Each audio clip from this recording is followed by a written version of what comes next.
Welcome all. इस video में Nifty का एनालिसिस देख लेते हैं कि कल की एक्सपायरी में हम किस तरह से ट्रेड प्लान कर सकते हैं, क्या इंपॉर्टेंट लेवल्स होगी। देखिए डेफिनेटली वीडियो जो है बहुत ही लेट में अपलोड कर रहा हूँ, इतना लेट हमारा वीडियो नहीं आता है कभी, आपको पता है।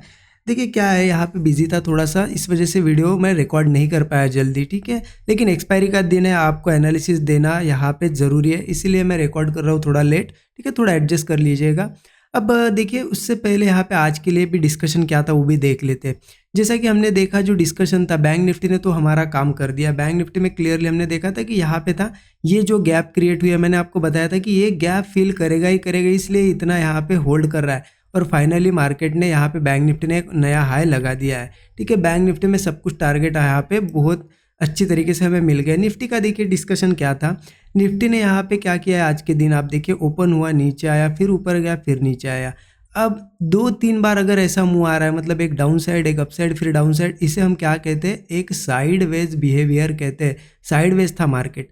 तो अब साइडवेज के दिन, ठीक है, साइडवेज के दिन प्रॉफिट के बारे में तो छोड़ ही दो, लेकिन अगर लॉस से भी बचे वो बहुत बड़ी चीज़ है। तो हमारे एनालिसिस के हिसाब से क्या हुआ, अगर हमने उसी co dot to dot follow किया तो देखिए क्लियरली मैंने आपको यहाँ पे एक लेवल मार्क करके दी थी 23,515, ये लेवल थी यहाँ पे, ठीक है। ये लेवल हमने यहाँ पे मार्क किए थे। डिस्कशन क्या था कि इसके ऊपर मार्केट रहेगा तो एक बुलिश ट्रेड हम ले सकते हैं, अगर सेटअप बनेगा तो। इसके नीचे मार्केट बियरिश होगा और कहाँ तक आएगा, 23,430 तक, 23,430 तक आ सकता है, ये डिस्कशन था। मार्केट गैप अप ओपन हुआ, गैप अप ओपन होने के बाद सस्टेन भी कर रहा था, लेकिन इंपॉर्टेंट क्या है, सस्टेन के बाद कोई ब्रेकआउट मिले। ब्रेकआउट मिला क्या, यहाँ पे नहीं मिला, मार्केट आया नीचे, सपोर्ट के आसपास आया, यहाँ पे एक इंडिसिसिव कैंडल बनी और नेक्स्ट कैंडल ने इसे ब्रेक कर दिया होल्ड करने के बाद। तो हम एक पुट ले सकते थे, क्योंकि हमें पता था कि एक बार इस लेवल के नीचे जाएगा तो मार्केट एक अच्छा खासा 430 तक जा सकता है, क्योंकि हमने देखा था यहाँ पे ये एक सपोर्ट लेवल मैंने आपको मार्क भी करके दी थी। इस तरीके से देखिए नीचे से सपोर्ट लेवल थी कि इस सपोर्ट तक आ सकता है। तो मार्केट में वो एक ट्रेड बना, अगर आपने 515 के नीचे लिया तो एक अच्छा खासा टारगेट मिला, और इसी सपोर्ट पे आके मार्केट ने देखिए कंसोलिडेशन करके एक ब्रेकआउट मिला। तो हो सकता है कुछ लोगों ने यहाँ पे भी लिया। तो एनालिसिस के हिसाब से चलोगे तो यहाँ पे आज के दिन कॉल साइड का ट्रेड नहीं बना और पुट साइड में एक अच्छा ट्रेड बना, यहाँ भी कॉल साइड का ट्रेड बना। तो बना होगा तो प्रॉफिट ही बना होगा अगर एनालिसिस को फॉलो किया होगा। तो कमेंट में मुझे ज़रूर बताइएगा आपने यहाँ पे आज के दिन प्रॉफिट किया या लॉस किया, जो भी किया, कहाँ ट्रेड लिया, कॉल लिया, पुट लिया, ज़रूर मुझे अपडेट करिए, ठीक है। और देखिए लाइक नहीं किया अब तक वीडियो को लाइक कर दीजिए। चलिए देखते हैं अब कि कल की एक्सपायरी में कैसे ट्रेड कर सकते हैं। देखिए इन डेप्थ में चीज़ें बताऊंगा, तो एनालिसिस पूरा देखिएगा, स्किप मत करिए, ठीक है। देखिए हम चलते हैं सबसे पहले 1 आवर चार्ट पे। 1 आवर चार्ट इसलिए बता रहा हूँ मैं, क्योंकि कुछ चीज़ें यहाँ पे बनी हुई है, मैं आपको मार्क करके दिखाता हूँ। मैं यहाँ से क्या करूँगा ना, जहाँ जहाँ से बड़ा मुँह आया है वहाँ पर एक लाइन मार्क कर दूंगा। इस लाइन का इंपॉर्टेंस बताता हूँ आपको। देखिए इस लाइन का इंपॉर्टेंस क्या है, आप एक चीज़ समझिए।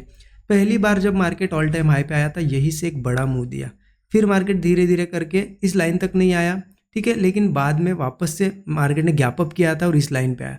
और इसी मतलब ये ट्रेंड लाइन की बात कर रहा हूँ मैं। इस ट्रेंड लाइन से देखिए आप कितना बड़ा मुंह दिया, मतलब इस मुंह से भी एक बड़ा मुंह, मतलब इसका भी लो ब्रेक कर दिया था। तो आपको पता है कि यहाँ पे एक रेजिस्टेंस था यहाँ पे, और अल्टीमेटली मार्केट वापस उसी ट्रेंड लाइन पे आया। और उसी ट्रेंड लाइन के पास क्या कर रहा है, देखिए उसी ट्रेंड लाइन के पास एक ऐसा कंसोलिडेशन का पूरा जोन बना दिया है, कंसोलिडेट कर रहा है। अब यहाँ से आप ही सोचिए नेक्स्ट मूव क्या हो सकता है। अगर नीचे वगैरह ब्रेक करके सस्टेन करता है तो एक ऐसा मूव नीचे आ सकता है। अगर ये ब्रेक कर पाता है तो फिर समझ लेंगे कि ये स्ट्रॉन्ग रेजिस्टेंस था, इस बार ब्रेक हुआ तो मार्केट अपसाइड का मूव दे सकता है। तो हम मेक और ब्रेक लेवल पे तो एक बहुत बढ़िया ट्रेड मिल सकता है, और हो सकता है कल की एक्सपायरी में ये मूव आ जाए। तो इसके लिए हमें कहाँ प्लान करना होगा, उसके लिए हम क्या करते हैं, 15 मिनट चार्ट पे चलते हैं। मैं कुछ लेवल्स बताता हूँ आपको। तो आपको दिख भी रहा होगा यहाँ पे बार बार रेजिस्टेंस ले रहा है और एक डबल टॉप जैसा भी पैटर्न बना है। अगर मार्केट नीचे ही कल ट्रेड करता है तो हो सकता है नीचे आए, उसके लिए लेवल देख लेते हैं। तो देखिए इंपॉर्टेंट लेवल कौन सी है ना, नीचे की, देखिए मार्क कर लेते हैं यहाँ पे लेवल्स। अगर मैं यहाँ से एक लाइन मार्क करूँ तो एक इस तरीके से एक लाइन बन रही है जहाँ पे सपोर्ट मिल रहे हैं हमें, ठीक है। ऊपर से मार्क करूँ तो इस तरीके से रेजिस्टेंस लेवल मिल रही है, ऊपर की कोई मार्क करने की ज़्यादा ज़रूरत नहीं, इस तरीके से रेजिस्टेंस है। हम एक चैनल में ट्रेड कर रहे हैं। आप इतना समझिए, अगर इसी चैनल में कल रहता है मार्केट तो क्या कर सकता है, सेम उसका मूव कर सकता है, थोड़ा ऊपर भी आ सकता है, नीचे भी। तो इसमें ये एक अगर देखा जाए ना साइडवेज जोन है, तो यहाँ पे थोड़ा मेरे हिसाब से अगर आप बच के रहोगे तो अच्छा रहेगा। हाँ अब देखिए ये सपोर्ट अगर नीचे ब्रेक होता है, कल किसी केस में मार्केट यहाँ से आए या गैप डाउन भी हो इस लेवल के नीचे, मतलब ये लेवल 23,450 लेवल मान लीजिए, इसके नीचे अगर आता है और सस्टेन करने लगता है तो समझ लेना यहाँ पे रेजिस्टेंस तो लिया ही बड़े टाइम फ्रेम पे, और यहाँ पे नीचे ब्रेक भी हुआ, तो जैसे इसके नीचे सस्टेन करने लगे और कोई ब्रेकडाउन मिले तो हम पुट जरूर ले सकते हैं।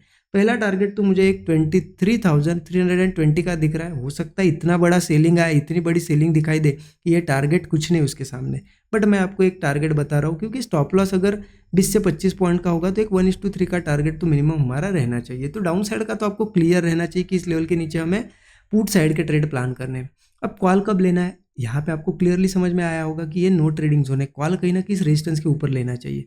फिर भी अगर आपको कॉल लेना है तो एक यहाँ पे ले सकते हो, क्योंकि देखिए यहाँ पे रेजिस्टेंस पे गया, इतना नीचे आया, फिर से रेजिस्टेंस पे गया, नीचे आया। अगर वो फिर से ऊपर जाके थोड़ा सा होल्ड कर रहा है, एक लेवल है यहाँ पे 23,600 मान लीजिए ये लेवल, ठीक है। 23,600 के ऊपर भी जाके वो सस्टेन कर रहा है और कोई ब्रेकआउट दे रहा है तो हम कॉल ट्राई कर सकते हैं। लेकिन देखिए जब तक ये रेजिस्टेंस नहीं निकलता, स्मॉल क्वांटिटी रहनी चाहिए, बहुत स्मॉल क्वांटिटी। जैसे इस रेजिस्टेंस के ऊपर निकले फिर क्वांटिटी बढ़ा सकते हैं हम, ठीक है। तो यहाँ कम क्वांटिटी में लेंगे हम कॉल। हाँ, क्वांटिटीज कहाँ बढ़ेंगी हमारी, एकदम जो जहाँ पे कॉल साइड का एक रेगुलर ट्रेड ले सकते हैं वो लेंगे हम इस लेवल के ऊपर, मतलब मान लीजिए सीधा 23,710 के ऊपर, क्योंकि ये रेजिस्टेंस ठीक मार्क नहीं किया है। ये रेजिस्टेंस थोड़ा सा अगर सही से मार्क करेंगे तो थोड़ा बहुत ये ऊपर आ जाता है। अगर सही से आप मार्क करना, ये लगभग 700 के आसपास आ जाएगा, ठीक है। तो हमें कहाँ प्लान करना है, कॉल साइड की अच्छी क्वांटिटी 23,710, ठीक है, ध्यान रखना 23,710। अब कल मार्केट गैप अप करके जाए या कुछ भी जाए, एक बार 710 के ऊपर सस्टेन करने लगे और कोई ब्रेकआउट दे, कॉल साइड का ट्रेड लेंगे। स्टॉप लॉस इतना है 20-25 पॉइंट, टारगेट 1:3। ऊपर के टारगेट देखेंगे तो फिर 23,830 तक भी मार्केट इजीली जा सकता है। तो क्लियर समझ में आ गया आपको। अब बड़े टाइम फ्रेम पे मैंने प्राइस एक्शन समझाया और ये भी समझाया कि यहाँ एक नो ट्रेडिंग जोन है, ठीक है। तो इसलिए कहीं ना कहीं इसके नीचे पुट और यहाँ पे कॉल हम प्लान कर सकते हैं, बिल्कुल सिंपल प्राइस एक्शन के हिसाब से अगर देखा जाए तो। ज़्यादा कुछ कॉम्प्लिकेटेड तो करना नहीं है हमें। आई होप चीज़ें आपको समझ में आई होगी। वीडियो अच्छा लगा तो ज़रूर कमेंट में बताइए, और लेट हो गया है वीडियो इसलिए थोड़ा सा आज के दिन एडजस्ट कर लीजिएगा, ठीक है। Thank you so much everyone.